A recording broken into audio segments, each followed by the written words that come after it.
देखिए, अगर हम नीट का एग्जाम देने जा रहे हैं तो पहले हम समझ लेते हैं कि क्या क्या चीजें अलाउड है। देखिए, चाहे मेल हो चाहे फीमेल हो, प्लीज आप लोगों को बहुत ही सिंपल टी शर्ट पहन के जाना है। इसमें एक चीज और बहुत इंपॉर्टेंट है कि अगर सपोज फीमेल्स के लिए मैं जनरली बोल रही हूँ कि अगर आप लोगों को अलाउ नहीं किया जाता कि आप टी शर्ट और लोअर पहन के जा सके तो बेटा आप कुर्ता भी पहन सकते हो, राइट। हैंकरचीफ भी बेसिकली वो लोग अलाउ नहीं करते हैं because they have this question कि कहीं उसमें आपने कहीं कुछ लिखा ना हो। देखिए, अगर एक कोई छोटा सा कंपनी का लोगो है वो चल जाएगा, लेकिन प्लीज कोशिश करिए कोई स्टेटमेंट, जैसे आजकल बहुत फंकी फंकी टी शर्ट्स है जिसमें बहुत बड़े बड़े पैचेस हैं या फिर कुछ स्टेटमेंट्स लिखे रहते हैं, रिमार्क्स लिखे रहते हैं, ऐसा प्लीज कुछ नहीं, ऐसा कुछ एकदम सादा।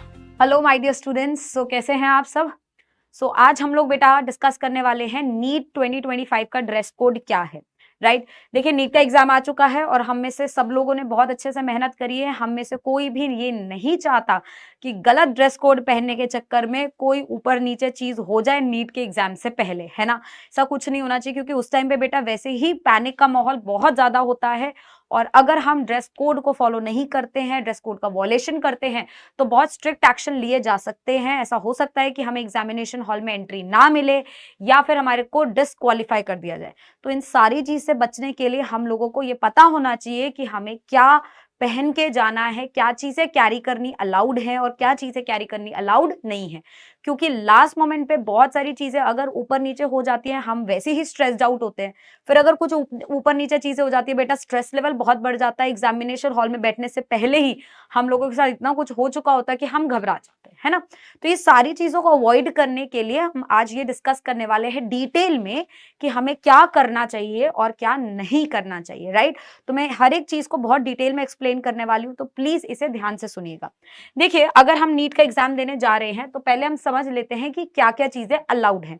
देखिए, चाहे मेल हो चाहे फीमेल हो, प्लीज आप लोगों को बहुत ही सिंपल टी शर्ट पहन के जाना है। बिल्कुल कोई कॉलर नहीं होना चाहिए, टी शर्ट पे कुछ नहीं होना चाहिए। हाफ स्लीव्स की टी शर्ट है, फुल स्लीव जैसी चीजें भी अलाउड नहीं है। बिल्कुल एक सिंपल सा आप लोगों को टी शर्ट पहन के जाना है। लाइट कलर का कोशिश करो, टी शर्ट पहन के जाओ और हाफ स्लीव टी शर्ट होना चाहिए। फुल बाजू वाला टी शर्ट बिल्कुल भी अलाउड नहीं है, कॉलर टी शर्ट्स अलाउड नहीं है, राइट। देखिए, मैं आपको समझाती हूँ इन सारी चीजों के पीछे रीजन क्या है, क्योंकि हम लोग जानते हैं बहुत बड़ा देश है हमारा और इस पूरे बड़े देश में अगर हमें एनटीए को बहुत अच्छे से स्मूथली एग्जाम कंडक्ट कराना है तो बहुत सारी चीजें कि बहुत ज्यादा कुछ चीटिंग हो जाए या फिर बहुत सारे माल प्रैक्टिसेस जो हो सकते हैं उसे प्रिवेंट करने के लिए सारे नॉर्म्स बनाए गए, है ना। तो आप नहीं चाहते हो कि कोई भी आपकी चेकिंग में दिक्कत आए तो ये कॉलर्स वॉलर्स बिल्कुल मत पहनिए, क्योंकि उन्हें शक हो सकता है कि आपने कॉलर के नीचे कुछ लिखा है या डार्क कलर की कोई चीजें पहनते हैं तो उन्हें ऐसा शक लगता है, या फुल स्लीव्स आप पहनते हैं कि आपने कोई चीजें छुपाई तो नहीं है। तो यही मेन मोटो है सारी चीजों के पीछे, रूल्स एंड रेगुलेशन के पीछे। तो इसलिए प्लीज इन सारी चीजों को फॉलो करें कि आप एकदम लाइट कलर की टी शर्ट पहन के जाएं, साथ में हाफ स्लीव्स, कोई कॉलर नहीं होना चाहिए, कुछ नहीं होना चाहिए। अगर लोअर्स की बात करें, पैंट्स की बात करें तो प्लीज जीन्स को अवॉइड करें, बिकॉज जीन्स में बहुत सारी पॉकेट्स होती है, पीछे भी पॉकेट है, आगे भी पॉकेट्स है। तो पॉकेट के साथ चक्कर ये होता है कि डाउट होता है कि कोई फर्रे वर्रे ना छुपा के लाया हो, तो इसलिए पॉकेट्स अलाउड नहीं है, there should not be multiple pockets. So इन सबको बचने के लिए बहुत सिंपल है कि आप पजामा पहनिए, इलास्टिक वाला पजामा पहनेंगे सबसे बेस्ट रहेगा। कि अगर हम वैसे कुछ और पहनते हैं तो उसमें बेल्ट लगाएंगे फिर वो मेटल आ जाएगा, तो ये बेल्ट वगैरह अलाउड नहीं है। तो हम एक जो इलास्टिक वाला पजामा होता है ना, जैसे नाइट सूट में पहनते हैं, बिल्कुल उस तरीके का हम एक पजामा या एक लोअर टाइप पहन के जाएंगे। बिल्कुल हम कोई फैशन शो में तो नहीं जा रहे हैं ना, हम तो एग्जाम देने जा रहे हैं, तो एकदम सीधा साधा सरल इंसान बन के जाना है। तो आप कोई ट्राउजर पहन सकते हो, लोअर पहन सकते हो, पॉकेट्स ना हो। कभी एक आधा पॉकेट देखिए हो जाती है तो ठीक है, कोई बात नहीं, बट मैं तो चाहती हूँ कोशिश करो कि बिना पॉकेट वाला लो, है ना। अगर एक आधा पॉकेट है तो उसमें ये ध्यान देना कि अंदर कोई पुरानी टिकट या कोई पेज ना हो, क्योंकि अगर होगा तो वो निकाल देंगे, बट उस केस में ऐसा हो सकता है कि आपकी चेकिंग में टाइम लगे। तो ये सारी चीजों को अवॉइड करने के लिए पॉकेट्स ना हो, सिंपल पजामा हो, ट्राउजर हो, कैपरी भी अलाउड है, राइट, आप पहन के जा सकते हैं। अगर फुटवेयर्स की बात करें बेटा, कोई भी शूज अलाउड नहीं है, आपको सिंपल स्लीपर्स पहन के जाने हैं, सैंडल, मतलब बेसिकली आपको ऐसा कुछ पहन के जाना है जिससे आपके पैरों की उंगलियां दिखे, मतलब आपके पैर दिखे, that's what they are trying to say, right. आप क्लोज टोस का ना पहन के जाए, ऐसा कोई क्रॉक्स ना पहने जो आगे से क्लोज्ड हो, सैंडल ना पहने जो क्लोज्ड हो, शूज नहीं पहनना, हील्स अलाउड नहीं है। बिल्कुल सारा, जैसे मैं कहती हूँ घर की बाथरूम चप्पल होती है, बिल्कुल उसी तरीके से आप एक फ्लिप फ्लॉप या फिर एक सैंडल ले लीजिए जो आप पहन के जा सकते हैं, है ना। अगर आपको स्पेक्स लगे, यस आप स्पेक्स प्रिस्क्राइब्ड, आपके पास स्पेक्स आप पहन सकते हैं। ब्रेसेस ऑफ कोर्स अलाउड है, hearing aids of course allowed है, उसमें कोई इशू नहीं है। अगर हम किसी पर्टिकुलर रिलीजन से बिलोंग करते हैं और हमें बुर्खा पहनना है या टर्बन पहनना है या फिर कड़ा, जैसे सिखों में कड़ा और कृपान, ये सारी चीजें हम लोग कैरी करते हैं, तो हम बिल्कुल कैरी कर सकते हैं, उसमें कोई इशू नहीं है। So any religion related things, कड़ा या कोई धागा है, अगर हम पहनते हैं हमारे रिलीजन के हिसाब से, तो बेटा वो बिल्कुल अलाउड है। लेकिन इस केस में हमें थोड़ा ध्यान देना है कि जब हम सेंटर पे पहुंचे, हम थोड़ा अर्ली पहुंच जाए, लाइक 12-12:30 के आसपास आप पहुंच जाओ, क्योंकि आपकी चेकिंग में बेटा थोड़ा टाइम लगेगा। हो सकता है जो आप पहन रहे हैं टर्बन को वो चेक करें, और आप बुर्का पहन रहे हो तो आपकी चेकिंग प्रॉपर तरीके से हो, तो उसमें टाइम लग सकता है। इसलिए इस चीज का ध्यान रखो कि आप पहन के जरूर जा सकते हो, बट आपको टाइम से थोड़ा सा पहले ही पहुंचना है। वैसे आपने जब फॉर्म भरा होगा और उसमें लिखा होगा कि हाँ भाई हम इस तरीके के ड्रेस कोड को फॉलो करेंगे, तो आपका टाइम ही पहले का दिया होगा, बट कोशिश करिए अपने हिसाब से भी थोड़ा पहले ही पहुंचे, है ना। तो ये तो वो बातें होगी सिंपल सिंपल जो हम कैरी कर सकते हैं। तो हम सिंपल टी शर्ट पहनेंगे लाइट कलर की, हाफ स्लीव्स पहनेंगे, फुल स्लीव्स नहीं पहनेंगे, एक लोअर पहनेंगे, ट्राउजर पहनेंगे जिसमें बेल्ट ना हो, कुछ भी लगाने का जरूरत ना पड़े, पॉकेट्स ना हो। स्पेक्स अगर हमें लगा हुआ है तो अलाउड है, हियरिंग एड अगर हम यूज करते हैं तो अलाउड है, अगर ब्रेसेस हमें लगे हैं तो अलाउड है, अगर हम किसी पर्टिकुलर रिलीजन से बिलोंग करते हैं, हमें बुर्खा पहनना है, फुल कवर्स पहनना है तो अलाउड है। हाँ, इसमें एक चीज और बहुत इंपॉर्टेंट है कि अगर सपोज फीमेल्स के लिए मैं जनरली बोल रही हूँ कि अगर आप लोगों को अलाउ नहीं किया जाता कि आप टी शर्ट और लोअर पहन के जा सके, तो बेटा आप कुर्ता भी पहन सकते हो, right. So for the girls I am saying you can wear kurta also, kurtas are also allowed for girls, you can wear kurta, but in that case kurta also needs to be better light colour and half sleeves. आप कुर्ता भी full sleeves का नहीं पहनेंगे और दुपट्टा carry नहीं करेंगे, है ना। हो सकता है अगर आप दुपट्टा कैरी करके जाए, कई सेंटर्स पे अलाउ कर देते हैं, कई सेंटर्स पे उतरवा देते हैं, तो प्लीज मेक श्योर कि आप पहले से ही कोशिश करें आप ना पहन के जाएं। आप कुर्ता कैरी कर सकते हैं, आप इंडियन आउटफिट कैरी कर सकते हैं, लेकिन अब अगर हम कुर्ता पहन रहे हैं तो उसके साथ अब लोअर में हम क्या पहनेंगे, है ना। तो देखिए कुर्ते के साथ हम लोग फिर से ये बात का ध्यान रखेंगे कि हम किसी भी प्रकार का बॉडी हगिंग क्लोथ्स, जो एकदम कपड़े शरीर से चिपके रहते हैं ना, वैसे हमें नहीं पहने, तो लेगिंग्स अलाउड नहीं है। तो इन दैट केस हमें प्लीज ध्यान देना है, we should not wear leggings, क्योंकि लेगिंग्स क्या है ना, बिल्कुल बॉडी हगिंग क्लोथ्स है। अब उसमें क्या होता है, कई सेंटर पे अलाउ कर देते हैं, लेकिन कईयों में फिर आपको अलाउ नहीं करेंगे, कहीं पे चेकिंग ज्यादा करेंगे, क्योंकि अगर कोई भी चीज हम बॉडी हगिंग पहनेंगे तो चेक करने में दिक्कत आएगी, है ना। तो इसलिए प्लीज लेगिंग्स को जो है थोड़ा अवॉइड करिए। नीचे आप कुछ लूज पहन सकते हैं, ओपन जैसे हल्का सा खुला टाइप प्लाजो टाइप होता है, दैट यू कैन कैरी। कुछ लूज पैंट पहन सकते हैं बिना पॉकेट्स की, सिंपल सी, तो इस तरीके की चीजें आप कैरी कर सकते हैं। कोई भी जीन्स, क्योंकि मैंने आपको बताया पॉकेट है, या लेगिंग, इस तरीके की चीजें हम ना पहने, है ना। शूज में मैंने आपको बता दिया, क्लोज्ड जो भी चीज है वो हमें नहीं पहनना है। गॉगल्स अलाउड नहीं है, हम कोई बीच पे नहीं जा रहे कि हम गॉगल्स पहन के जाएं। स्पेक्स, आपके जो मेडिकेटेड स्पेक्स हैं वो अलाउड है, उसमें कोई दिक्कत नहीं है। कोई भी मेटालिक आइटम आपको कैरी नहीं करके जानी। Now this is very important. Metallic item से मेरा क्या मतलब है? मेटालिक आइटम का मतलब है बेटा कोई भी प्रकार की ज्वेलरी नहीं होनी चाहिए। कि फीमेल्स के लिए स्पेशली मैं बात कर रही हूँ, किसी भी प्रकार की रिंग अगर हम पहनते हैं, हम बैंगल पहनते हैं, या फिर हमने गले में कोई चेन पहनी है, बिल्कुल नहीं, हमें कुछ भी ऐसा नहीं पहन के जाना है ना। अब कई लोगों के साथ ये प्रॉब्लम होती है, कई फीमेल्स जो हैं एग्जाम के लिए बैठ रही हैं, they are married, so in that case आप मंगलसूत्र पहनते हैं तो नहीं बेटा, एग्जाम में आप मंगलसूत्र उतार के जाएंगे, आप एग्जाम में मंगलसूत्र पहन के नहीं जा सकते।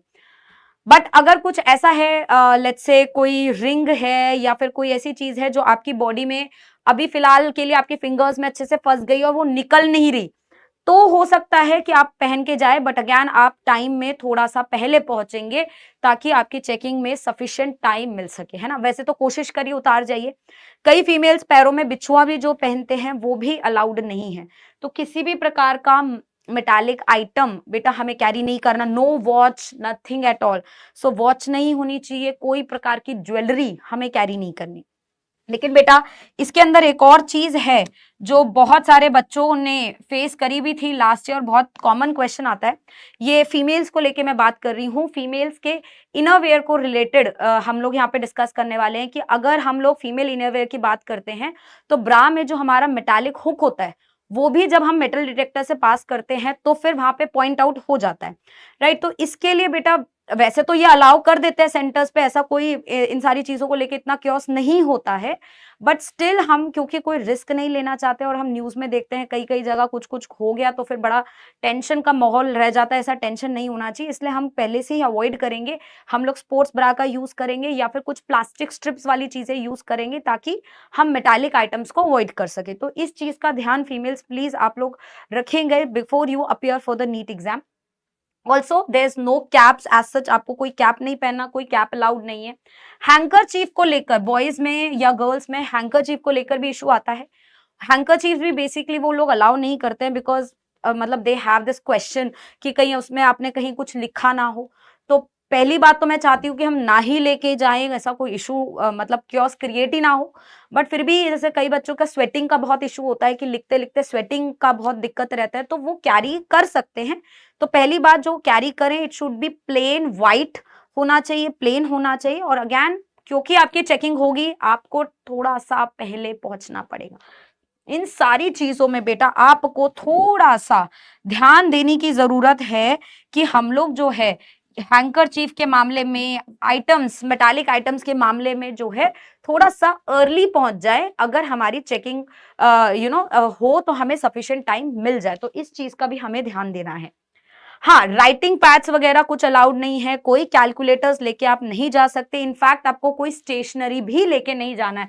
नो स्टेशनरी आइटम्स अलाउड, आप कोई भी स्टेशनरी की चीजें भी लेके नहीं जाएंगे। आपको जो भी पेन वेन मिलना है वो आपको सेंटर पे ही मिलेगा। तो you are not allowed to take any stationery item, just take your admit card along with you, right. Also बेटा ये हमने यहाँ लिख ही दिया था। नेक्स्ट चीज, अब एक और चीज हमारी फीमेल के लिए जो है काफी इशू में रिपोर्ट की जाती है। अगर कोई भी फीमेल अपना पीरियड्स एक्सपेक्ट कर रही है या फिर she is on her periods, so जो सैनिटरी पैड आप यूज कर रहे हो बेटा वो तो ऑफकोर्स अलाउड है, उसमें कोई प्रॉब्लम नहीं है, but you are not allowed to carry any extra sanitary pads. So please इस चीज का ध्यान दीजिए, आप कोई एक्स्ट्रा सैनिटरी पैड अपने साथ लेके मत जाइए, बिकॉज अगेन वो आपको हटवा देंगे। तो ये चीजें हम प्रिकॉशनरी मेजर जो है यूज करेंगे, ध्यान रखेंगे इससे पहले कि हम लोग जो है आगे वहां जाए और वहां पे दिक्कत हो जाए तो यार बहुत मुश्किल हो जाती है ना। तो मैं एक बार रिपीट कर देती हूँ सारी चीजें कि हमें क्या करना है और क्या नहीं करना। सो ओवरऑल अगर हम गर्ल्स और बॉयज को दोनों को, फीमेल और मेल को साथ लेके चले, तो हम लोगों के लिए प्रेफरेंस में एक हाफ टी शर्ट रहेगी जो कि बिना कॉलर की होगी, उसमें कोई प्रिंट, कोई बोल्ड स्टेटमेंट, कोई लोगो नहीं होना चाहिए। जैसे देखिए अगर एक कोई छोटा सा कंपनी का लोगो है वो चल जाएगा, लेकिन प्लीज कोशिश करिए कोई स्टेटमेंट, जैसे आजकल बहुत फंकी फंकी टी शर्ट्स है जिसमें बहुत बड़े बड़े पैचेस हैं या फिर कुछ स्टेटमेंट्स लिखे रहते हैं, रिमार्क्स लिखे रहते हैं, ऐसा प्लीज कुछ नहीं, ऐसा कुछ एकदम सादा प्लीज। अगर आपके पास नहीं है तो आप बाय करिए, 100-200 रुपए का कहीं से भी बाय कर लो, चल जाएगा, पर हम एग्जाम के पे रिस्क नहीं ले सकते, है ना। तो कोई भी बोल्ड स्टेटमेंट बिना लोगों का, सारी चीजें आपको पहन के जानी है। दो should not be anything like that, light colour होना चाहिए। अगर लोअर्स की पैंट्स की बात करें तो आपको पैंट ट्राउजर पहन के जाना है, लोअर पहन के जाना है, बेल्ट वेल्ट का चक्कर नहीं है, मल्टीपल पॉकेट्स नहीं होनी चाहिए, कोई फालतू फैंसी बटन्स नहीं होने चाहिए, ये चीज का हमें ध्यान देना है। अगर फीमेल्स ये नहीं कैरी कर सकती, उनकी फैमिली अलाउ नहीं करती, तो कुर्ता भी पहन के जा सकते हो, कोई इशू नहीं है। बट कुर्ता भी अगेन हाफ स्लीव्स होना चाहिए और कॉलर के बिना होना चाहिए। कोशिश करिए दुपट्टा ना पहन के जाएं। अगर हम लोग बात करते हैं फुटवेयर्स की, तो मेल और फीमेल दोनों के लिए आप स्लीपर्स सैंडल्स अलाउ करेंगे, शूज नहीं पहन के जाएंगे। सो शूज आर नॉट अलाउड, कोई भी चीज ऐसी जो जिसमें आपके पैर नहीं दिख रहे हैं या क्लोज्ड है वो अलाउड नहीं होगा। स्पेक्स, ब्रेसेस, हेयरिंग एड चलेगा, कोई इशू नहीं है। एक और चीज भी रिपोर्टेड होती है कि जब हम मेटालिक आइटम्स की बात करते हैं, कभी कभी स्पेक्स भी हमारा मेटालिक होता है, तो इन दैट केस भी जब हम मेटल डिटेक्टर से पास करते हैं ना, स्पेक्स की वजह से वो बीप आता है और हमें बोल दिया जाता है कि 2 मिनट आप होल्ड जो है होल्ड पर रुकिए, आपकी चेकिंग होगी। तो आपको घबराना नहीं है इन दैट केस, ठीक है। स्पेक्स वेक्स अलाउड है, अगर आपके पास मेडिकल स्टेटमेंट है तो आप स्पेक्स लेके जा सकते हो, उसमें कोई बात नहीं है, आपका नंबर है, उसमें कोई इशू नहीं है। हाँ, तो बस ये है कि थोड़ा सा चेकिंग करेंगे, पूछेंगे, तो आप टेंशन मत लीजिएगा, वो चल जाएगा। बट ऐसे कोई फैंसी आइटम्स जिसमें आपका जो है मेटालिक यूज हो रहा वो नहीं होना चाहिए, that is the main logic, right. तो स्पेक्स, ब्रेसेस, हियरिंग एड्स पहन सकते हैं। अगर हम किसी पर्टिकुलर रिलीजन से बिलोंग कर रहे हैं तो बुरखा, टर्बन और कोई कड़ा, धागा, ये सब भी अलाउड है, बट आप थोड़ा सा बिफोर हैंड जो है पहुंचिए। एक और केस आता है बेटा, कभी कभी कोई बच्चा किसी वजह से बीमार है या फिर उसे मेडिसिन लेके जानी है, जो कि स्पेसिफिक है कि 2 से 5 बजे के बीच में ही उसे मेडिसिन लेनी है, तो वो बच्चा मेडिसिन भी कैरी कर सकता है, लेकिन उसके साथ उसे अपना मेडिकल सर्टिफिकेट भी रखना होगा। जहां पे डॉक्टर ने उसे मेडिसिन प्रिस्क्राइब करी है, वो सर्टिफिकेट उसे जरूर यहाँ कैरी करके जाना है। उसके बिना शायद मेडिसिन को अलाउ ना करे। तो प्लीज ये चीज का आप ध्यान रखिए। अगर आप किसी मेडिकेशन के मेडिकेशन ट्रीटमेंट से आप गुजर रहे हैं, क्या क्या नहीं करना, कोई फुल स्लीव्स नहीं, डार्क कलर्स नहीं पहनने, लेगिंग्स, बॉडी हगिंग क्लोथ्स हम लोग नहीं पहन सकते, जीन्स वीन्स अवॉइड करेंगे, क्लोज शूज नहीं, goggles Vogel's, materialist metal items, ये कड़ा, ये बिछुए, ये आपकी सारी चीजें, वॉचेस, रिंग्स, गले में चेन, नहीं नहीं, सब चीजें नहीं अलाउड हैं। कोशिश करिए फीमेल स्पोर्ट्स ब्रा का यूज करें, और कैप्स वगैरह अलाउड नहीं है। हैंकर चीफ में मैंने आपको बताया, उस चीज का भी आप लोग ध्यान देंगे। हैंकर चीफ कैरी वैसे तो करो, कोशिश करो कि ना कैरी करो, बट अगर आपको कोई स्वेटिंग का इशू आता है बहुत ज्यादा कि हाथ ही स्वेट कर जाते हैं, कई लोगों के साथ ये इशू रहता है, फिर वो बेचारे लिख ही नहीं पाते, तो वो लोग कैरी कर सकते हैं, उसमें कोई दिक्कत नहीं है, बट एकदम कोशिश करें प्लेन व्हाइट होना चाहिए, कुछ लिखा हुआ नहीं होना चाहिए। Right, writing pads, calculator, stationery items और extra sanitary pads are not allowed. अब इसमें एक क्वेश्चन और आता है कि व्हाट अबाउट वॉलेट्स, क्या हम वॉलेट्स लेके जा सकते हैं? कई लोग अकेले ट्रैवल करते हैं, कुछ मनी रखना चाहते हैं, तो क्या है? देखिए, वैसे वॉलेट और मनी अलाउड नहीं होती, बट कभी कभी ये है कि आप क्योंकि अकेले ट्रैवल कर रहे हैं तो आपके पास मनी होता है, तो प्लीज मेक श्योर करिए कि आप जो भी पैसे कैरी करें वो मिनिमम अमाउंट होना चाहिए, सिर्फ उतना ही अमाउंट जितना जरूरत पड़े। ऐसा नहीं कि बहुत सारे पैसा लेके जा रहे हैं, वो से of course they will not going to allow that, and in that case they will keep your wallet there, of course they will going to keep it very safely, but बेटा अगेन उस time पे अगर आपसे wallet निकाल दिया जाए और आपके उसमें इंपॉर्टेंट डॉक्यूमेंट्स है सारी, आपके पास बहुत सारा पैसा है और आपके साथ कोई आया नहीं है, तो ऑफ कोर्स आपको टेंशन हो जाएगी कि मैं वॉलेट कैसे छोड़ के जाऊं। इसलिए पहले से कोशिश करिए कि ऐसा कोई भी चीज आप अपने साथ कैरी ही ना करें। आप अगर अकेले ट्रैवल कर रहे हैं तो आने जाने का जितना भी खर्चा है, जो भी आपको लगता है थोड़ा सा ऊपर नीचे करके उतना ही कैश अपने पास रखिए, वॉलेट लाने की जरूरत नहीं है ना। और जो कैश रख रहे हैं उसमें भी आप देखिए जो नोट है उसमें कोई चीजें ऐसा लिखी ना रहे, तो क्योंकि फिर उन सारी चीजों की भी वो प्रॉपर चेकिंग करेंगे कि नोट चेक कर सकते हैं वो लोग कि इसमें कुछ लिखा तो नहीं है, because they want assurance from you कि आप कोई भी ऐसी माल प्रैक्टिस नहीं करेंगे। तो इसके लिए आपको प्लीज थोड़ा सा अगेन सेंटर पे जो है जल्दी पहुंचना पड़ेगा, हो सकता है आपकी चेकिंग में टाइम लग जाए। तो ये सारी बातें रहेंगी बेटा जिसका आपको थोड़ा ध्यान देना है before you appear for NEET 2025, क्योंकि ये सारी चीजें अगर हमसे मिस हो गई, भूल गई, तो सेंटर पे बहुत सारे प्रॉब्लम्स हमें फेस करने पड़ सकते हैं। Right, so before we wish you all the best, please see this, please follow this. Right, all the best बच्चों।